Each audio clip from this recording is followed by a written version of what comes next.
Is this Kentucky basketball team just a tournament team, or can the Wildcats be special this season? That's the conversation on today's episode of the Wildcats Today Podcast. I'm your host, Andrew Stefaniak, writer and editor over on Kentucky Wildcats on SI, joined as always by the guy. It's not hard to know who he is because his last name's on his hat, Mr. Carson Nash. Carson, it's Banners night. Don't really want to dive too deep into it, but how are you feeling about that? Oh, I'm excited. You know, it's always good to go to Banners on Thursday night with the fellas. We're going to be missing you this week, though. I know. At least it's for fair reasonings, to be fair. This time. You know, I don't even want to talk about Banners. It just makes me sad. I just want to be at Banners so bad. But Carson, Jon Rothstein, a guy in this industry who I really do respect a lot. I like Jon Rothstein. We sleep in May. A lot. Exactly. So that's my take on Jon Rothstein. He's really good at his job, and I respect the heck out of him and what he does. But, you know, I do think that he's had this Kentucky team pinned wrong for a while. He's not been too high on Kentucky. And after seeing Kentucky practice, his words were Kentucky. And it was funny because he said it so like hyped up, like, man, Kentucky looks like a tournament team. And I'm sitting here going, you know, once again, we're talking about the standards here at Kentucky. Tournament team is not the standard. Now, coach needs some time. Coach Pope needs some time to develop into the guy we believe he can be here in Lexington. But still, I looking at this team, yes, I believe it's a tournament team, but I believe it's a team that can make a Sweet 16 run, potentially deeper, if these players hit like we think they're going to. So, Carson, does that what he said, oh, they look like a tournament team, do you like that? Do you disagree with that? What are your thoughts on this? Well, I'm not sure exactly how to take it, right? You know, because like Kansas looks like a tournament team, you know, like I don't know exactly what he means by that. His tones seem to tell something different, in my opinion. Yeah.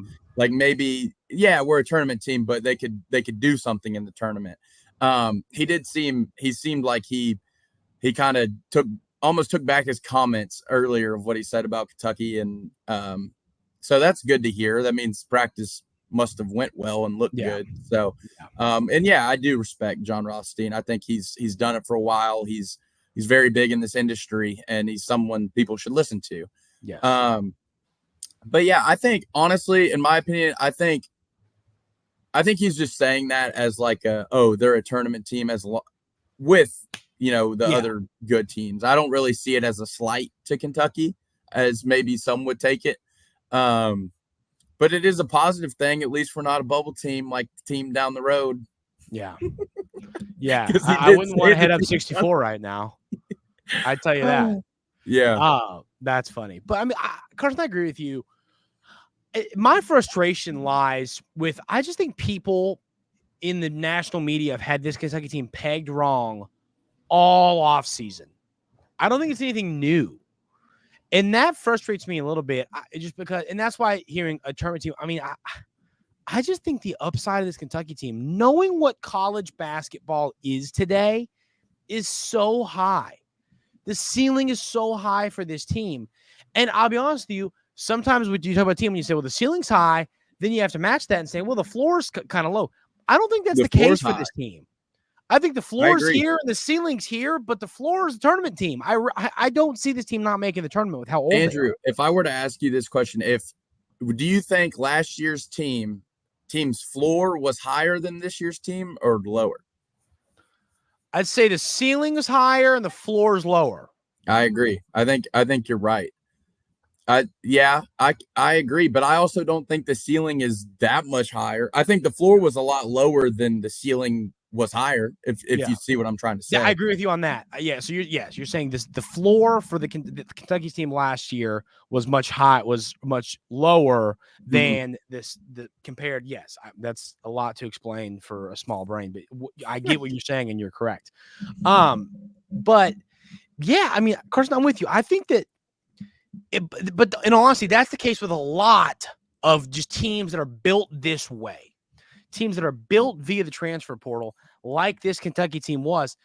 Generally, you have a high floor because you've got a lot of guys that play a lot of college basketball. And that is precisely the case for the Wildcats this year.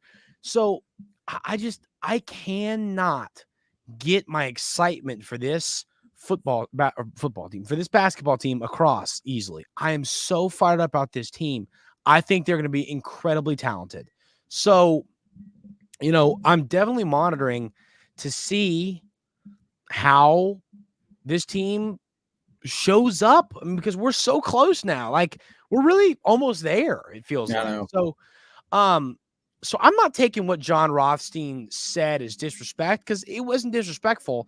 I just think that I think he understands the floor of this team. I don't think he understands the ceiling, is how I would explain it.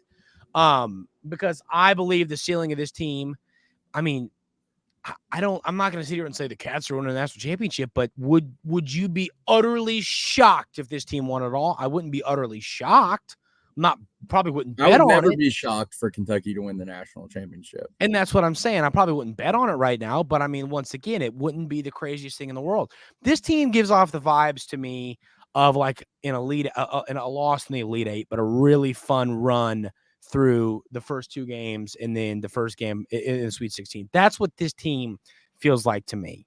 So, and I think you would take that in year one under Coach Bob. Would you, I mean, I don't know if you'd ever turn down an Elite Eight, but would you take? Well, I agree. I think in the first year, you take an Elite Eight, and because you can also build on that with next year's class, and you'll have some people who stay and all that good stuff. But I also have another question for you. Would you take, if you were given a Sweet 16 right now, but you couldn't advance, like you get a Sweet 16 with no chance of advancing, do you think Kentucky fans would take that right now?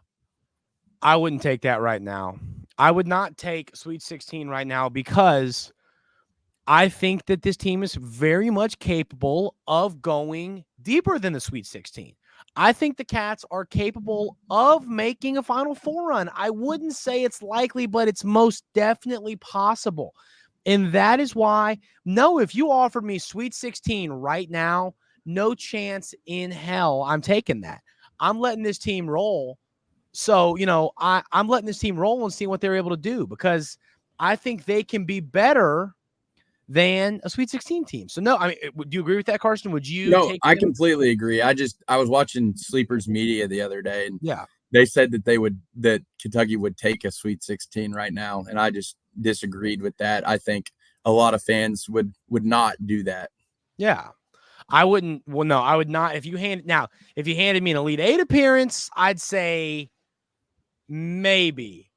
If you gave me an Elite Eight, I would definitely feel better about taking it, because I think an Elite Eight you can build on it with next year, because you're bringing in. I think next year you'll bring in more talent than you have this year. Exactly. So it gives the ceiling a little bit more of a boost, with maintaining some of the guys from your current roster. So it'll help.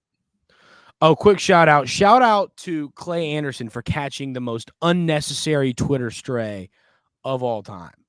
I mean, we've seen some wild strays in our day of all of us being buddies, but the Twitter stray when the dude's just probably sitting on his couch with nothing going on is absolutely Tom Brady roast-esque. I mean, that was outrageous. So shout out to that. But Carson, I agree with you. Now, the other topic here from what Mr. Rothstein had to say, Mr. We Sleep in May, which is a great saying as well, but is a starting five. Yeah.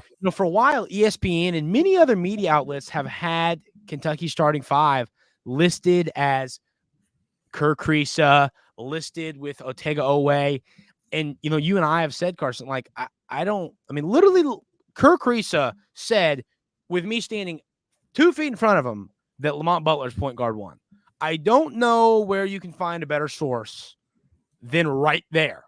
So, I mean, point being, Carson, we've said for months, Lamont Butler, Kobe Bryant, Jackson Robinson, Andrew Carr, and Amari Williams. And that is the projected starting lineup that Rothstein just sent out after watching practice a couple days ago. So, watching practice and probably a little bit of Wildcats today. Yeah, he probably does. He actually didn't go to practice. He just like talked to Coach Pope for like a minute and then watched this, and he knew that was the lineup. Exactly right. But I mean, no surprises there, Carson. But like, does that kind of make you feel like, all right, this is definitely the starting lineup? Is that kind of how you feel now? Yeah, I mean, I always thought that way. Yeah. I mean, because you have Lamont in there, he's your captain. he's your defensive juggernaut. And then you got your two go-to guys, shooting wise, Jackson and Kobe. And then you got Andrew Carr, who Pope quoted saying that he's the most efficient player in practice. Yeah. And that's exciting because, I mean, I remember when he first committed, I made a bold take. I said he's going to be an All-American. So I'm still standing by that.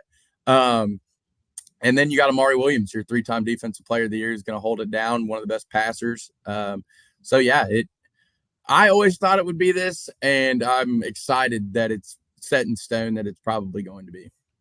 Yeah, I'm with you. I think it's we always thought this was going to be the starting lineup, but I do feel like knowing that that's what everyone's assumed, and then hearing Rothstein after watching practice and watching rotations kind of go, yeah, I think this is the lineup Kentucky's going to roll with. It definitely makes me feel a lot better about that being the lineup. And it fires me up because I like this lineup. I wrote an article about this today on Kentucky Wildcats on SI. I love you got your Lamont Butler, who's your facilitator. He's going to score when he needs to, but he's there to pass. He's there to play defense. You've then got, and then you got Amari Williams, who's the lockdown defender down low, shot blocker, rebounder. Andrew Clark can help on the boards, can help around the rim. Then you got your scorers, who would be Carr, Robinson, and Brea. You've got a mix of defense, offense. You've got leadership. You've got all these players are veterans. You've got exactly what you're looking for when it comes to a college basketball starting lineup. I mean, these guys collectively, I mean, they might all have 401ks at this point. Like, this is an old starting lineup for Kentucky. And that's a great thing because we haven't seen that in a long, I mean, really in our lifetime, Carson. Maybe in our younger years, but yeah. Yeah, no, I agree completely. And I think it's a good starting lineup because you also bring in your sparks off the bench, like Kerr, Chrissa, who can get hot and go unconscious at any moment. And then you got Otega Owe, who's going to come in and give you great minutes, be a force on both sides of the ball. And then Jon Rothstein mentioned, who me and you have tabbed as like maybe a sneaky guy who can play a lot of minutes. Colin Chandler, he's saying, is looking really, really good in practice. And that excites me because he's a top 50 recruit. He's 6'7", and he's got all the skills in the world. Yeah, no question. The people behind me are not maintaining jet ski protocol safety. And I'll be honest with you, I kind of wish I was out there not maintaining jet ski safety priorities right now. That looks fun as hell. But I would bust it on one of those. I would flip off there and break 7 bones on a jet ski. Do not let me get on a jet ski ever, especially after Sprites. Now, luckily it's sober summer here, but Colin Chandler, that was a great quote from Rothstein about Colin Chandler. That got me fired up because we talked about it. You got to take an Owe. You got Kirk Kriisa coming off that bench, and then you feel pretty good about Ainsley Almanor, and you got some other weapons out there, but Colin Chandler being that extra guy would be really helpful. And we've said it, Carson, people forget who Colin Chandler is. Colin Chandler was a top 40 guy at high school for a reason. He's a highly ranked recruit for a reason because he's really, really damn good. And just because, he has gone away for a few years, people kind of forgot who he is. This kid's going to be special. And he's talented, but he's got all this eligibility left, and he's older. I mean, I think he's going to be a special player. Yeah. I think he's a special player. So I'm fired up about Colin Chandler. And then more about what he said about Andrew Carr. Carson, what did you think about that? I know we talked about it a little bit, but does that how much does that fire you up?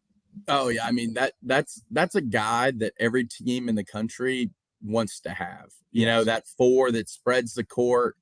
He's good at defense. He averaged 1.5 blocks a game at Wake Forest. He averaged over 14 points a game on a team with Hunter Salas, who's also a great player. And him being the main guy for Wake Forest shows me that he can be – I don't think he needs to be our main guy, but I think Pope hit it right on the nail on the head. He most efficient. I think he will be. I think he'll be the smartest player we have. Mm-hmm. I think Andrew Carr will be probably our MVP, in my opinion. Yeah. I definitely could see that. I mean, we've hyped him up all offseason, all summer, Carson. Ever since we got him, we watched highlights and we're sold on this guy. Well, it's funny because his recruitment was so quiet and under the radar, and we were like, who the hell's Andrew Carr? Yeah, I know. And then the first recruiting breakdown thing we didn't know who he was. Yeah, and then because we talk about all these recruits, and someone's like, "What about Andrew Carr?" Who the hell a new car? And then we put on the film, and I'm like, "Oh my gosh, Yeah. this dude's insane." And that fired me up, and ever since then, I've been all aboard the Andrew Carr hype train, and I think he's going to be a star. I really do. I think he's going to have a great season. I'll tell you this: I wouldn't go as far to say All-American, but I'll go as far as say he's an All-SEC player. Yeah. I'll tell you that with a lot of confidence right now. If you could bet on that, I would bet on that. Yeah. I think he'll be all SEC first team. Yeah, I'm with you. I think that's really all we got when it comes to Rothstein. Carson, do you have any recruiting nuggets for us? Well, I want to stay on the basketball side of things right now, and then I'll get into recruiting last. Right. But on basketball, they released a video. Oh, yes. Good point. On Twitter. Go check it out. It's on Kentucky's main basketball page. It's Banner Camp. They broke it down and had video throughout their whole week. And there were some key points I took away from that video. One is the funniest part of the video was Kerr took a charge in practice. And when he took the charge, the whole team just goes crazy. And Kerr's like, yeah, like they're all fine. I love that. Like, when have we seen one, a Kentucky player take a charge in general, and two, when has the team just surrounded him and gone crazy? I don't know. I think this team really loves each other, and you can see that in the clips, which is nice. And then two, I love how Pope, once one of their shooting segments, they didn't do too hot, and Pope's like, yeah, there'll be games where we start 0-4, but what do we do? And the whole team just says, keep shooting. And he's like, yep, keep shooting. And he says, with the next 11, we'll make 9, and then the game will be over. And then I was like, heck yeah, you got to keep that mentality. I love how Pope is teaching these guys, because I felt like when Cal was the coach, some of these guys got really down on themselves because Cal expected the absolute best at all times. But Pope's telling you it's okay to miss a shot here and there. Yeah, keep that mentality. He said, well, I put together the best team of shot makers in the country, which he did. Statistically, he did. And so keep shooting and don't lose confidence in yourself. Keep shooting. Yeah, I mean, it was a great video. And I'll tell you what we talked about a few weeks ago was with the video occur in that media window talking about, hey, I play with Lamont. I've never seen this. I mean, he guards me the full length of the court in practice. Sounds like he's picking up a little bit of Lamont Butler this offseason. You know what I mean? I think Kerr's a sneaky one to watch out for, because I think he can only get better. I think Kerr's been in a bad situation at West Virginia. Yeah. And I think he's coming into a situation where he's going to shine. He's coming off the bench. He doesn't have to be the guy that does everything. He just has to come in and hit shots and play good basketball. And I think he can do that. And when I'm talking more, when I say that, I'm not saying, oh, maybe Curry's going to play better defense this year. No, what I'm saying is Lamont Butler is a leader, and he's rubbing off on his teammates. Oh, yeah. Even his teammates that are just as old as him. Like, that's cool to see. I agree. And I don't want to sit here and say, I will go there and sit there and say, I will. You know what? I'll say it. I don't know if you see a video like that from Kerr Kriisa before playing with Lamont Butler for a few months. I think that, and Kerr talked about that. He said, I've never seen this. And I think it's rubbing off on him. And I think that we've talked about Lamont Butler probably being the leader of this team. That's going to rub off on this team. That's going to rub off on his teammates. And I think you're going to see that lead to better defense. I really do. Oh, I agree completely. And I think you're onto something there with the leader mentality thing. I think there's a couple of guys on this team that are complete leaders. And it's been rare for Kentucky to have that in the past. Like, there's been teams where we do not have a leader. Like last year, like Antonio Reeves is the old guy, but he's not a leader. He doesn't speak up in practice. We got he was multiple. We got multiple leaders on this team. And I think that's huge, because as an athlete, you listen to the guys you're on the field with all the time. Like you look up to those guys. Those are your brothers. You're going to take advice from those guys. And when you have leaders on the team, it only makes your team better. Yeah. I agree with you wholeheartedly on that statement. And the other point you brought up from the video, and I remember that it was like, if we go 0-5 in the first 4 minutes, and we're down, he didn't say this, but like, it's like that, let's say it leads to you being down 7 points, early, and Coach Pope takes time out. Who cares? Go 8 for 10, go 9 for 11, go 12 for 15. And then you look and oh man, we're up 22. You're capable of doing that. I love that mentality he's putting on his team, but I also love, it's a great point that we haven't discussed a ton, but that is, this team's never out of a game the way they play. They're never out of a game. They could be down 12 points, and then you close your eyes, 4 possessions, and you go, oh, it's tied. Yeah. Like, you know what I mean? If you get a 2 couple stops in there. Yeah.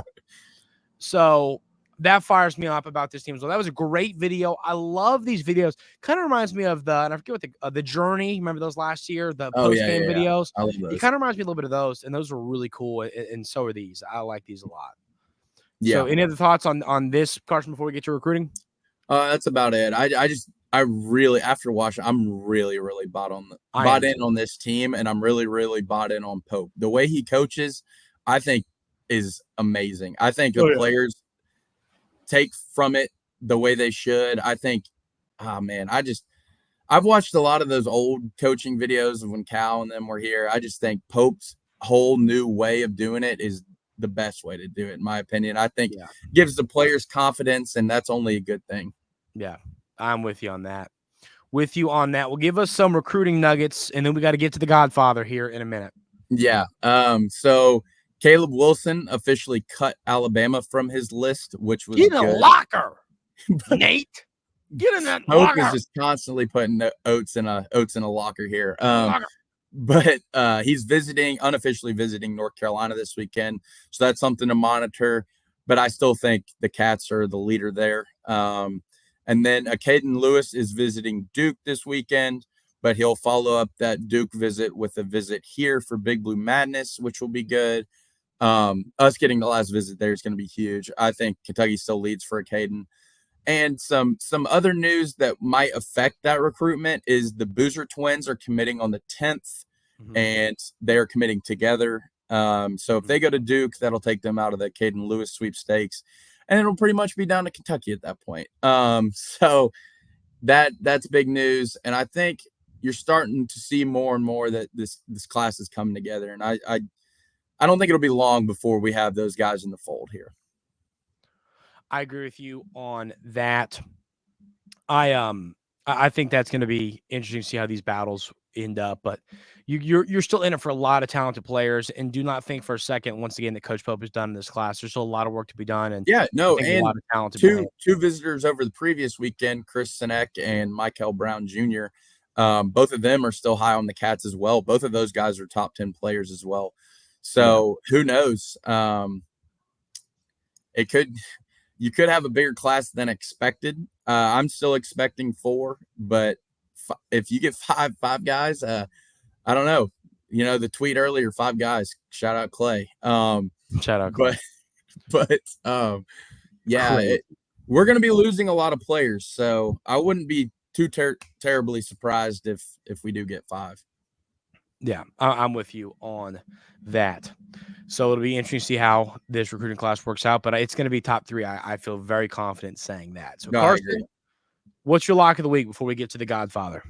Yeah, no, my lock of the week after last week smacked. I gave you that plus money on BYU. That was an easy one. This week's a little more challenging. The slate is not nearly as good as last week. But I've got, it pains me to say it, but they're a good football team. I've got Tennessee minus 13.5 at Arkansas.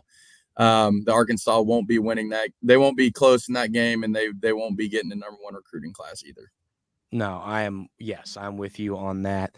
I have a weird one I liked. This is an ugly slate. This is an ugly, ugly slate. There's 2 I'm staring down, and I'm going to say both of them. And I'm going to tell you the one I've decided on. Game day is at Cal, right? No, I have no idea. I'm pretty sure it is. That's gross. That's gross. Like California, like Cal. Yes. Quote us on that. Oh, I'll check after this, but go ahead and, tell me if I'm right or wrong on that. But I kind of like Cal to cover 10 points at home against Miami. I think Cal, I don't think they're good, but I think, all right, let's Wildcats Today background research. We got to make sure that I'm actually correct on this, because it's no longer my lock of the day if it's not, in fact, there. College game day. Yeah, College game day is at Cal. Marshawn Lynch is the guest picker. I knew. Okay. Oh, that'll be awesome. I need to trust myself. Beast mode is the guest picker. That will be exciting. Great. I like Cal to cover 10 points just because teams tend to do things like that when they're the home team on College game day. The other one I kind of like, and I hate Michigan. I think they're yucky. Ugh. but I kind of like them even on the road in the Natty rematch to cover plus 2.5. Plus 2.5 against Michigan. Against Washington. I think that they cover plus 2.5 on the road against Washington. I like that one too. I give you a lock for tonight for Thursday Night Football. All the loyal listeners that'll listen before the game starts. Who? I got over half a sack for Matthew Judon. It's plus money. Yeah. I ride that. Justification. I like it too. Those are our locks. Now we got to hear from the Godfather. Now, before we got to cue this up, Mike, say it with your damn chest next time, partner. It's a little quiet. You're going to need to turn your volume up on your headphones right now. Listen to the Godfather. All right, here we go. Hearing from the Godfather in 3, 2, 1. I have about 20 booked. Oh, whoops, wrong video. Hearing from the Godfather right now. Good afternoon to all the Wildcats Today loyal listeners. Last week was one of the best college football games we've ever seen. And we were on the right side of it if you trailed the Wildcats Today lock of the week. Alabama plus 2.5. Looked like free money in the first half. And then they came back and almost blew it. But hell of a game. We really enjoyed watching that. Now for this week's lock of the week, we're going to do a little 3-leg teaser for you. The straight lines, I didn't like anything. So we're going to do Ohio State minus 6.5, Alabama minus 13.5, and Boise State minus 16.5. Boise State's got the best running back in college football, Ashton Jeanty. Watch him. He's fun to watch. Gamble responsibly, please. All right. I believe that he texted us the official Wildcats Today parlay, didn't he? Yeah, that's what I was looking for. Since he can't. Yes, he did. It is Ohio State minus 6.5 against Iowa, alternate spread. Alabama, alternate spread at Vandy, minus 13.5. I guess theoretically they are next on our schedule. And then Boise State, alternate spread, 16.5 against Utah State. Mike's a huge Boise State guy. He loves that running back because he called dibs on him. Whatever. Jetty. Jetty, yeah. He said something to me last year. Man, that running back was really good. And I'm like, yeah, man. And that was really good. So he's making sure the world knows that. So that is Wildcats Today parlay. If you couldn't hear the Godfather, Michael Collins, we will tell him to speak up next week. But that is the parlay. Any other thoughts, Carson, before we call it a day? That's all I got. Getting more and more excited for basketball season. Big Blue Madness is next Friday. Keeneland is the following day. Keeneland is the following day. Then Vandy's at night. Yes. Great weekend next week. I'm going to be in a spriteful mood. No, but yeah, that's all I got. Getting ready to listen to some Creed and crank some Sprites at Banners tonight. So yeah, I'd love to join. But that is going to do it for today's episode of the Wildcats Today podcast. Creed always takes Mike higher, Ask Campus Pub. And once again, it's going to take the boys higher. Banners tonight. We're going to get the first touchdown score right tonight, fellas. I might not be there. Who is it? Get that right. Give us it on the fly right now. Right now? Yep. Where's the game? Is it Tampa Bay or is it in Atlanta? I think it's in Atlanta. I could be wrong. Let me double check. That's really weird. That's really weird. I just looked into the future. Uh-oh. Well, look, I'm looking into the future. Uh-oh. Book it with Andrew. Whoa, I'm looking in the future. What am I looking at? Oh, is that? No, it's not. It is. That is in Atlanta. Chris Godwin. Oh, I like it. I like there it. You go. It was always Team Nash. Remember that. Let's go. Fantasy, great. There you go. Whatever. Hope everyone enjoys the bye week. Hopefully you don't go to Keeneland and wait to go till the following weekend because that's when I'm going to be there, so don't ruin it for me. Hope everyone, once again, seriously, have a great weekend. Enjoy the bye week. Have a good time in town, and we will see y'all on Tuesday. Go Colonels. Here. Go Colonels. The Center Colonels have a big rivalry game against Trinity. We're heading down to the Dirty Danville. Go Colonels. We're beating Trinity. Nash, we're rooting for you. Pancake somebody. Yep. Do that for us. So, all right, we'll see y'all on Tuesday. Everyone have a great weekend. We will see y'all next time.